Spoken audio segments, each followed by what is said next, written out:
A way that I would describe you, and probably how you would describe yourself, is very much an operator. You get into the operation. You're much more focused on just in time and getting things done in the most efficient way.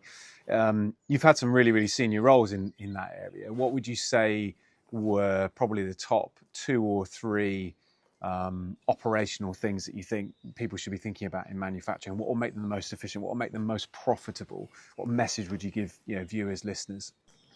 Yeah, it's a really good question, Mike. When you look at manufacturing and manufacturing efficiency, I think the key thing really is how you are managing waste, how you are optimizing the process to minimize waste. And waste comes in many forms, whether it's labor, whether it's raw material, whether it's packaging, whether it's your efficient use of logistics.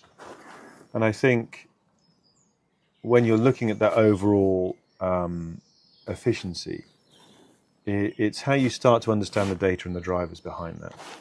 So if I look at a perishable food business, I'm manufacturing generally every day of the year, and I'm probably manufacturing, certainly in the businesses I've worked in, I'm pretty much manufacturing every product that I produce every day of the year due to the shelf life constraint. So I can't, I'm not in an ambient stable. I'm not making tins or cans or frozen where I can bulk produce and run a line efficiently on one product and then switch to the next.